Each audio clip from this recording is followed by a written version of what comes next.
Puerto Rico is steeped in a rich history of UFO encounters, with numerous sightings that have firmly entrenched themselves in local folklore, leading to the emergence of being a well known UFO hotspot. A notable peak in these sightings occurred in 1997, an event commonly known as the Puerto Rican UFO Flap. This flurry of UFO activity was especially prominent in the southwestern towns of Lajas and Cabo Rojo. Now, throughout this period, many locals reported witnessing bizarre lights and unidentified aerial objects. These sightings often involved objects of atypical shapes, displaying flight behaviors that derived from conventional aircraft, adding to the intrigue and mystery of the phenomenon. I'm on a journey of discovery. I am seeking answers to some of the most challenging mysteries that face mankind, and many nuggets of knowledge that could bring those answers are unsolved cases and tales of the strange and unexplained. This show focuses on recounting cases and stories of the unknown phenomena, mysterious events, weird places, and the unexpected. So please make sure to like, subscribe, and comment your thoughts on the case we're about to cover today. Now, before we get into the real aspects of this UFO flap, let's first imagine what we're looking at. So I'm going to share my screen here. And this is the map of Puerto Rico. And we are looking right here. Here is Lajas and Cabo Rojo. And just as you can see right off the bat, there's water everywhere. Now, keep that in mind. It's going to be relevant today. And if you've watched any of the shows here on this channel, there seems to be a connection between UFOs and water. So, getting into this little aspect here, for those that are listening to this on a podcast platform, the town that witnessed numerous reports of strange lights sometimes were accompanied by claims of close encounters in Lajas and in Cabo Rojo. Now, also, the Laguna Cartagena National Wildlife Refuge also becomes a local focal point of these sightings as well. And if you can tell, these little towns are off the coast, aka there is water everywhere. But now we're getting to the aspect of the 90s.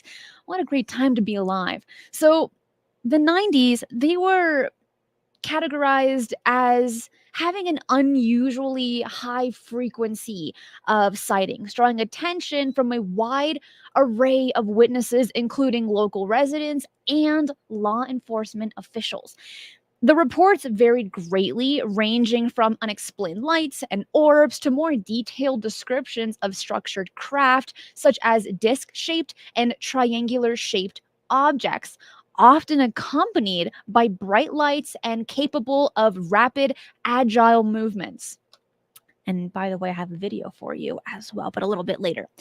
The credibility of the witnesses, including members of the police force, lent a degree of seriousness to these reports, elevating the phenomenon beyond mere rumors and into a subject of genuine public interest and media attention as well. So, newspapers, television, and later online platforms extensively covered these events, often oscillating between curiosity and skepticism. But despite the heightened public interest and the involvement of credible witnesses, there was a notable absence of official acknowledgement or explanation from the Puerto Rican government or the US military. And this lack of official response fueled speculation and conspiracy theories. Here's just a little fun fact, by the way, before we continue. For those that may not know, in 1898, following the Spanish-American War, Puerto Rico was acquired by the United States. And Puerto Ricans have been U.S. citizens since 1917 and can move freely between the island and the mainland. And also, the U.S. government can pretty much do as they please there. Keep that in mind. It's going to be relevant. I wanted to share that, just a little tidbit of information before we move forward. But let's get back into the UFOs, okay? Because during this time frame, the 90s, but very specifically 1996, 1997, people were seeing a lot of strange things in the sky, but not just in the sky, but also coming in and out of the water as well. And this is where it gets just amazing. So people are seeing orbs, lights, and craft all over that area between Lajas and Cabo Rojo. And of course, Aguadilla as well. But I do have a specific case for you. And this one takes place in 1996. It was documented by the Paranormal Magazine in 1996, written by Jorge Martin. So, this person, and we only have his first name of Carlos, was a fisherman at the time, and he recounted a significant UFO sighting in what year? 1996. Now, while fishing near that area, he and others saw bright blue white spheres emerge from Caroventera, a mountain in that area, and then it disappeared into an area controlled, listen to this, by the US Navy. So here we're not hearing the aspect of coming in and out of water, but instead coming in and out of a mountain. But it gets stranger because the most striking encounter involved a huge disc-shaped craft with multiple lights seen absorbing water from the sea in a swirling vortex illuminated by a column of a bright green light. This craft, about 40 to 50 feet in diameter, quickly left the area. But he wasn't the only one that saw this, and there have been a lot of other sightings in the area of strange lights in the sky. But this particular one that Carlos saw that night in 1996, he saw a UFO sucking up seawater. Where have we heard this before? Someone tell me, someone raise your hand, write in the comments, hit the like button if you know the answer, because we've heard this case before, not on just one occasion, but on multiple occasions. And this is an aspect that is not entirely unique per se, but it's not necessarily a common detail that you hear in a lot of UFO sightings and or UFO encounters, but it is nothing new. Now we have to ask ourselves, why? And I've asked this before, but I'm going to ask it again for all of my first time viewers and listeners, and that is, are they sucking up this water to show their dominance, to show how super cool they are? Is it to cool down their craft? Is it to do some kind of research? Could they be biologists of some kind? Is it something else entirely? Something that we just simply cannot comprehend because they are beyond our understanding? People have asked this question. Nobody has the answer, at least not yet. We have to obviously sprinkle in the question of, is it our technology? And the question is, well, why would they be doing it like that? Why would they want to be seen, right? The questions can go on and on and on. And we've seen this time and time again in the United States and also here in Puerto Rico as well. And it's just so cool. Okay. I just want to emphasize how cool that is. Now, of course, you do not have to believe this story because, first of all, we don't have his last name. All we have is his first name, Carlos, and it was documented by Paranormal Magazine in 1996. That's all the information that we have, but it is better to have as much information on the table and to make up our own minds than just have a little tidbit here and there and say, oh, it's definitely true, or not, it's definitely false. You need to decide on your own. But here's where he brings up an interesting piece of information, and that is Carlos speculated on the U.S. Navy's potential involvement, noting frequent UFO sightings in Navy-controlled zones. He suggested the Navy might be studying advanced technology or testing new aircraft and remained silent on his experience to avoid ridicule and not undermine the movement against the Navy activities in that area. Carlos decided to speak out to expose the truth about the Navy's activities and their possible connections to the UFO phenomenon. Okay, let's dice this up a little bit. Get your best knife and chop it up because this is where it gets interesting. There is, and I'm going to really classify it here as the legend of the Eisenhower Treaty, where President Eisenhower, as the story goes, okay, he had a meeting with the hooked-nosed Greys. And he says, look, you will be able to abduct our people and our cattle in return for advanced technology. And that's just like the overall basis of the story. It goes into much more detail, kind of actually not that much more detail because it's a legend. It's an alleged case. But here, Mr. Carlos is saying, well, there might be a connection between our Navy and UFOs. And of course, the first thing that comes to mind is the Eisenhower Treaty. Does it not? But let me know your thoughts on what came to mind in that little tidbit when he says, the US Navy. Okay. Answer that. Think about it. Digest it. Let it sit inside your tummy for a little bit. But there is more because just a year later in 1997, which should sound like an interesting year. Why is that? The Phoenix Lights in 1997, March to be specific. But during this time frame, the entire year of 1997, Puerto Rico was getting hit hard by UFO sightings. So in February, in El Yunque National Forest was closed to the public due to, quote, a hurricane damage. However, locals suspected a connection to UFO sightings in the area because during that time frame in February, people were seeing a lot of strange things right then and there. But then the National Forest is saying, nope, nope, nope. It's a hurricane damage. Now, is it? Could it have been a combination of both? Could it have been a cover up? Again, that is up to you to decide. But then between March and April of that same year, numerous residents of Lajas and Cabo Rojo reported seeing strange lights moving in the sky. And now descriptions varied, mentioning bright balls of light, cigar shaped objects, and the conventional discs as well. But still on the eyeballs of April, because several residents claim to have seen a large metallic object hovering over a field near Lajas, and some reported witnessing two humanoid figures emerging from that craft. And then, between May and June of the same year, 1997, the UFO sightings continued, and this began to attract media attention and further fueling speculation.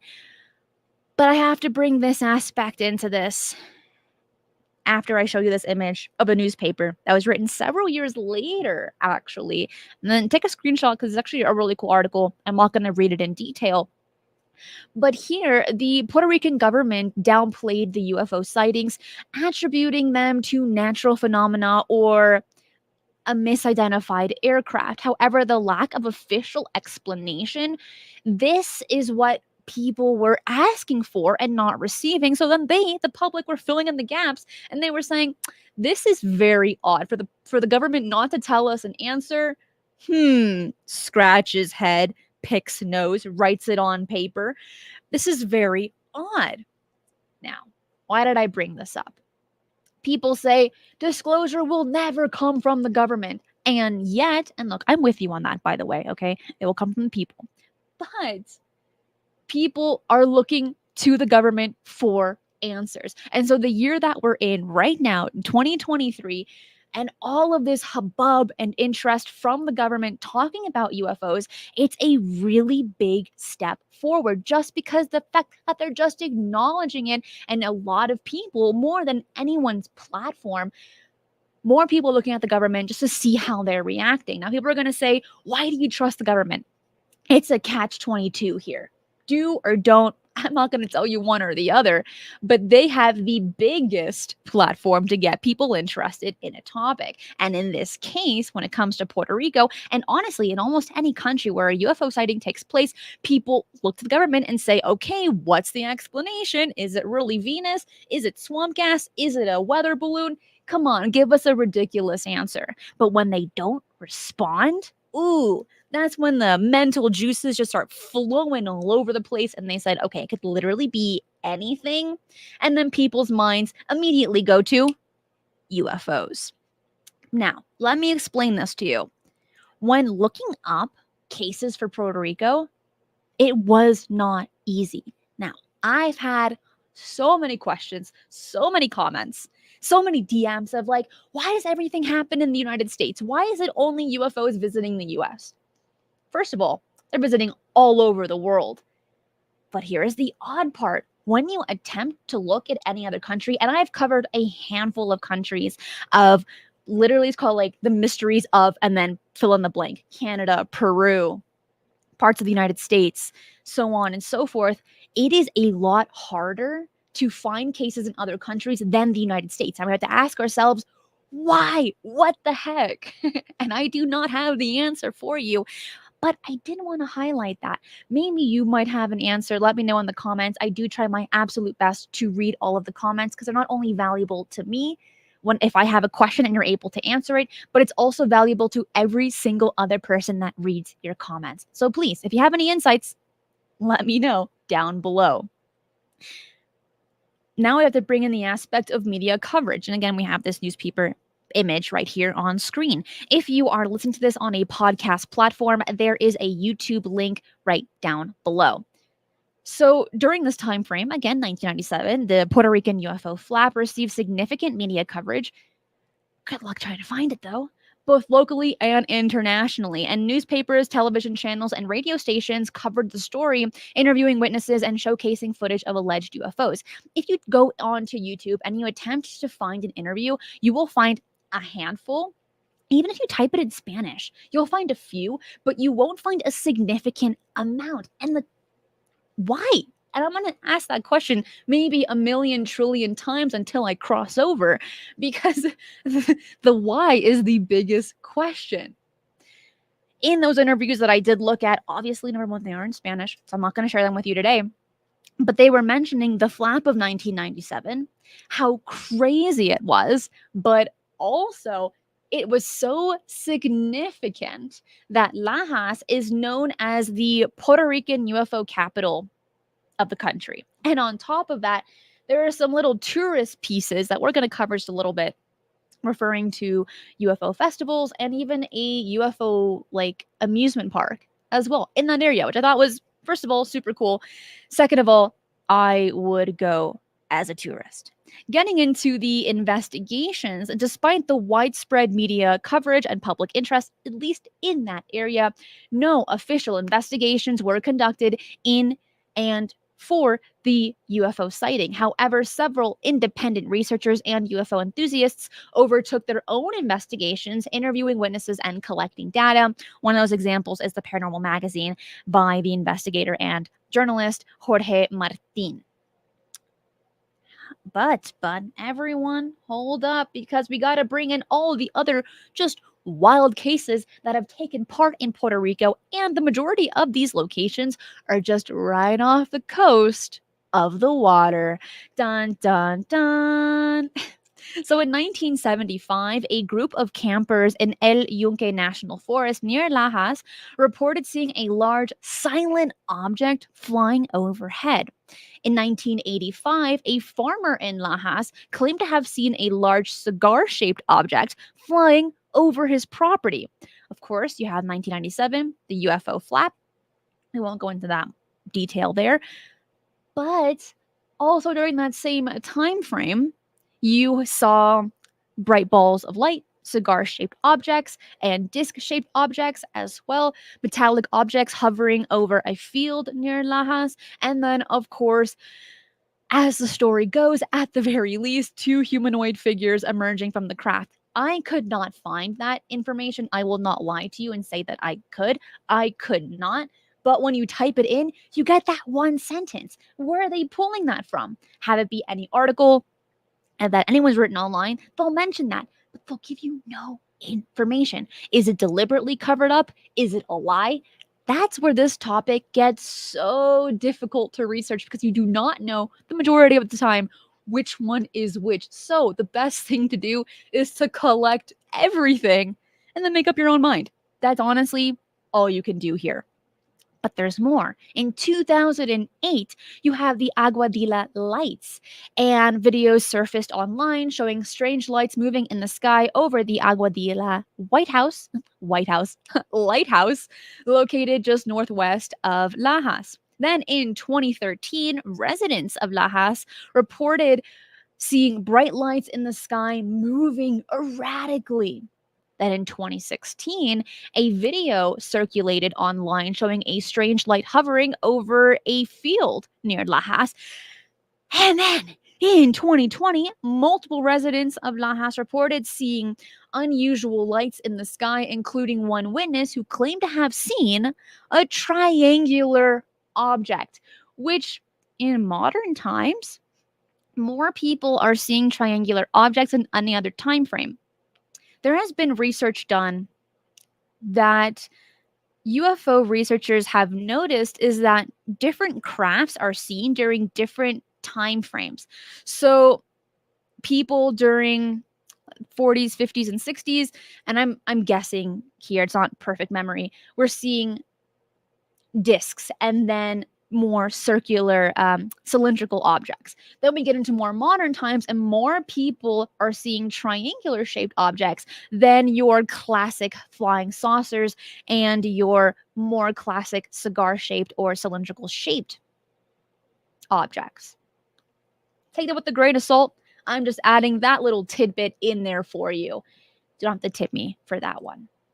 Now, this is where it gets good, because if you've been following this topic, honestly, for just any length of time, you might be familiar with the Aguadilla video that was recorded in 2013. If you are not familiar with it, don't worry, I have the video for you.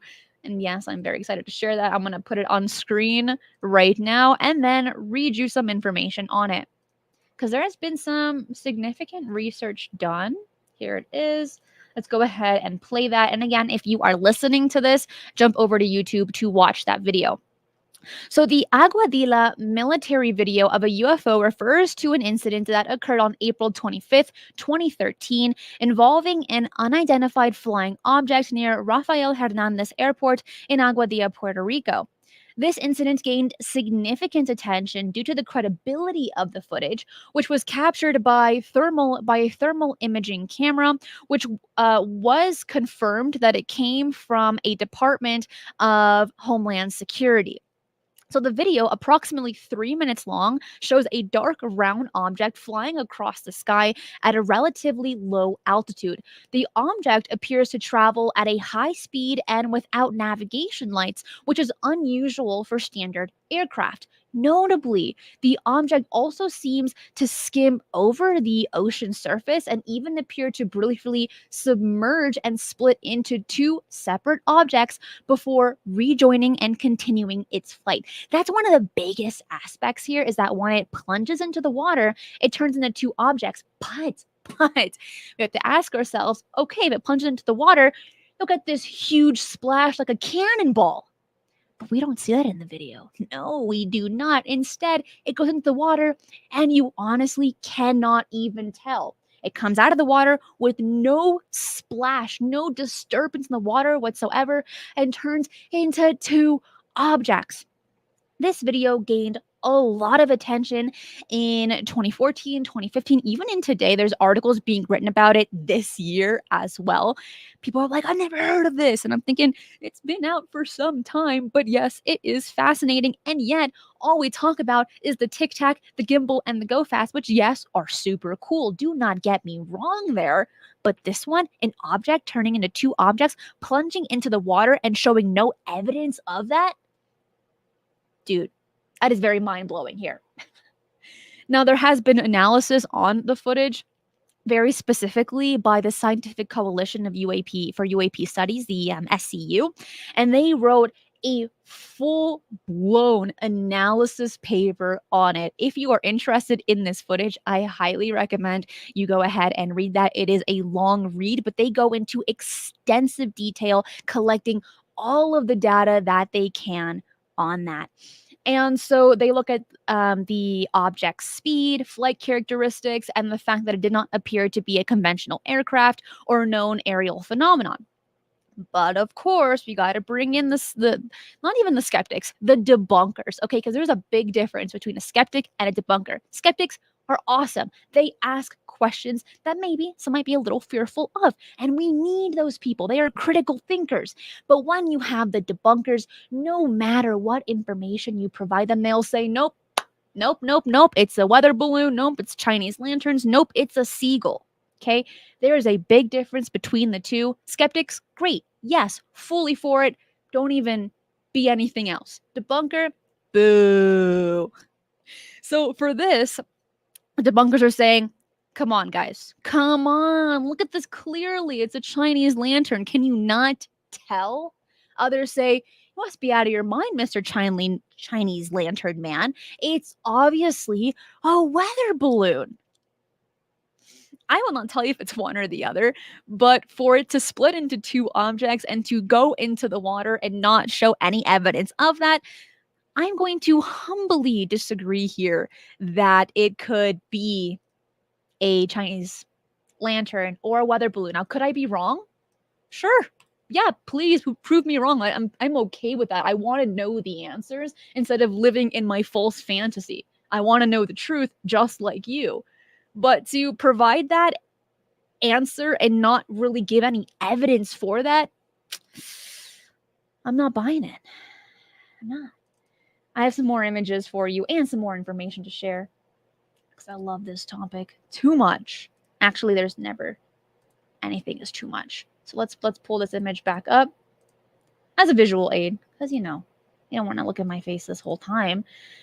But looking into this, and I mentioned the aspect of tourism because people love UFOs. Same here. So you have the Lajas UFO Festival. Hold on, let me pull this image up. And you also have this really cool UFO shaped building in Puerto Rico as well. But when you attempt to look for details on the Lajas UFO Festival, you're not going to find a lot of images. Or the Parque OVNI, which literally means like the UFO park, in this case an amusement park, you're not going to find a lot of images, but you will find information on it. I found that kind of weird. That's between you and me, okay? By the way, we have 322 people watching this live, 205 likes. Can we get to 300 likes? If you are enjoying the show and all the content that's in it, hit that like button right now. I'll give you a sec. Thank you. Thank you so much for that. So, the Lajas UFO Festival was first held in 1998, following the infamous UFO Flap of 1997. These guys are quick. And there were numerous residents that reported strange lights and unusual aerial activity during that time frame, and even in 98 as well. And the festival aimed to capitalize on the town's newfound fame and promote tourism. Great, good for them. Now, there's also the Parque OVNI, and this is in Lajas, and it is a UFO themed park which reflects the town's unique relationship with UFO sightings. And the park serves as a cultural and tourist attraction, celebrating the mystery and intrigue surrounding UFOs. You'll see a handful of sculptures, like metal sculptures, and a few little amusement rides as well. But I have more for you. Like this one. Does this look familiar? It is called Ruta Extraterrestre Puerto Rico 303. 303. Doesn't it look kind of like the extraterrestrial highway? Because yes, it does. And I only have a limited amount of information on this, but I thought I'd share it anyway. What I could find, I'm going to give to you, because the PR 303 is located in the southwestern part of Puerto Rico, running through the area of Lajas, which is on that border, as we saw a little bit earlier today. And so this region, particularly the towns of Lajas and Cabo Rojo, as you know, if you've been watching this show through, has a history of UFO sightings and strange phenomena. But it looks very familiar to the extraterrestrial highway in Nevada State Route 375 in the United States, which was officially designated as the extraterrestrial highway in 1996 due to its proximity to Area 51 and the large number of UFO sightings reported in the area. So, people are always watching your ideas and they want to copy them but make them a little bit different, because there is no such thing as an original idea. Didn't someone famous say that once? You can't reinvent the wheel, something like that. But I'm not hating on this. I actually think this is awesome. I think it's fantastic. If you have a tourist spot, go for it. If you're going to go to Puerto Rico, check this place out. Take a cool picture. Tag me on Twitter at eyes_on_the_skies, because I would love to see that. And I've also heard that Puerto Rico has amazing food. Anywhere you go, it's got to have good food. Otherwise, what's the point in going? But of course, course, we cannot talk about Puerto Rico without talking about El Chupacabra. Because since December of 1994, the Caribbean island of Puerto Rico has been the site of a consistent wave of UFO sightings. Well, actually 97, but you can go back to 94 if you really want to. But there's also been a lot of sightings of El Chupacabra, the goat sucker, by many people in that area. And so it is a legendary creature that has gained widespread notoriety in Puerto Rico and later in other parts of the Americas. And the legend began in the mid 1990s when, with the first reported sighting actually in Puerto Rico. That's where this all started. And the creature is said to attack and drink the blood of livestock, particularly goats. That's why it is called El Chupacabra, like the goat sucker, not like, I don't know, the cow sucker or something like that. So the first report actually took place in 95, so just a little bit before the Puerto Rican UFO Flap, but during this time frame they were not unaccustomed to UFO sightings. Okay, they were still getting these, but 97 was like their hot time period. But in 95, they were getting some weird issues with their cattle where farmers were walking on their field and then all of a sudden they are seeing their goats and other livestock totally drained of blood, laying on the floor, no explanation. There's a lot of rumors and myths that have happened since the first story in 94, 95 that came out about the chupacabra. Some saying it's just a dog with like a disease of its fur coming off, and that it's people, that it's actually has to do with extraterrestrials, with aliens, I think with like cattle mutilations kind of aspect to it. Nobody has the answer. There's been a lot of research done on it, and there's more speculation than anything else. But and I gotta add this. I gotta add this as well. If you've done any, honestly, just like a basic Google search of a chupacabra, they're going to give you different explanations and different photos of what it looks like. Some say it looks kind of more reptilian. Some mention that it has spikes coming out of its back, big eyes, small eyes. The descriptions change a lot, actually, when you would try to look for it. And if you like watch it on Scooby-Doo, it looks nothing like the descriptions of what people say it actually looks like in Puerto Rico, which that was originally how I found about this creature, is from Scooby-Doo. So thank you for that education, that little tip there, guys. Appreciate that one. Okay, let me ask you this question. How did you first hear about El Chupacabra? Were you reading through a book? Did you watch it on a documentary? Did someone mention it to you? Was it from a cartoon? Let me know, because I just told you mine, and some might classify it as embarrassing, but hey, I have no fear and stuff like that. I will tell you how it is. And it was from Scooby-Doo. Yeah, Steve, woo, Scooby-Doo's the best. It is. Hi Ugly says, the ones I keep seeing on TV look like dogs. The description, as I had mentioned, does differ. And Echo, Puerto Rico chupacabra is definitely more alien lizard like than the Mexican dog like version. See, I'm glad people are putting in their input on this because we don't know.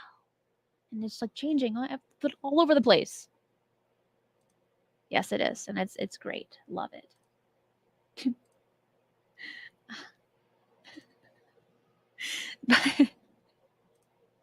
But please, please share your thoughts. And when it comes to Puerto Rico, was there a little piece of information that I missed? What's your favorite aspect of Puerto Rico, aside from the food, of course, when it comes to the strange and the mysterious? What did you think about the UFO flap that I mentioned, or even bringing up chupacabras, right? Let me know in the live chat, let me know in the comments, because it's just an island that is very peculiar. And it's one that is very accustomed to very strange things happening in the area. We got to think, is there a connection between UFOs and water? Were they seeing so many UFOs? I mean, even up to today, are they seeing so many UFOs because they are right on the coast? We've done a handful of shows on the connection between water and extraterrestrials, or even just like objects coming out of the water. Why is that? Are there bases, secret bases under there? Between you and me, I think it's a brilliant idea to have any kind of base. Why? Because only 10 to 15% of our oceans are explored and scanned and understood. That leaves 85 to 90% of our oceans totally unknown, in the realm of oblivion. No one knows what's going on there. That is the best place to hide, don't you think? People hide treasure in the ocean. Why can't they hide bodies, in the sense of extraterrestrial bodies, right here, or bases? It's brilliant. It's a great idea. And so there's been case after case after case of people noticing, for instance, in the Catalina Islands off the coast of California. We can even look into Canada. We can look at the Great Lakes, top of Michigan. Okay. All those areas, looking at the United States to be specific, of people seeing UFOs coming in and out of the water off the coast of any type of water. We can look at Japan. They have had their fair share of UFO sightings, very specifically right on the coastal area. Why? Why? I'll never stop asking that question. Forever. I could put like why on my forehead. Why? I do want to mention that I do have a space ambient music channel on YouTube, and it's called Cosmic Portals. So if you need help relaxing, falling asleep, or meditating, or using your imagination to roam the universe, do consider looking at my space ambient music channel. Again, that is called Cosmic Portals, and I will place it in the description box, in the live chat rather shortly, for you to look at. I only finished this show. I do want to say thank you to everyone watching this live, all my YouTube members, Patreon supporters, and of course, all of my amazing moderators as well. You know I cannot do this show without you. On Thursday will be Mysteries with the History at 2:30 p.m. PST with Jimmy Church of Faded Black Radio. You do not want to miss that show, as it will be live. And then on Friday will be Weekly Strange News. Best show of the week, because we get to cover all of the weird, everything bizarre, from UFOs to the paranormal to science advancements, fringe science, and just like honestly, just wacky stuff as well. But this is also my invitation to you to subscribe to this channel and be the first to see my content that comes out live. I mean, if you want to see it live and be a part of the audience, subscribe. Hit the notification bell so you do not miss any of the videos that we post right here. That is it for today. Follow me on Twitter at eyes_on_the_skies for all of my updates and news, and also on Instagram at Strange Paradigms, where I share videos and short videos. If you want to continue the conversation, bring it over to my Discord server with 2,700 other like-minded members. Share your thoughts, your insights, your experiences, and more. If you are enjoying all the content that you're seeing right here on this channel, consider being a Patreon supporter, where all the funding goes straight to the channel, to Puck the Puck Wedgie, and to the RV Fund, where I'll be traveling the United States, hitting all the UFO and paranormal hotspots, documenting it, and taking you on the journey with me. That is it for today. I will see you on Thursday. Be safe, and remember, keep your eyes on the skies.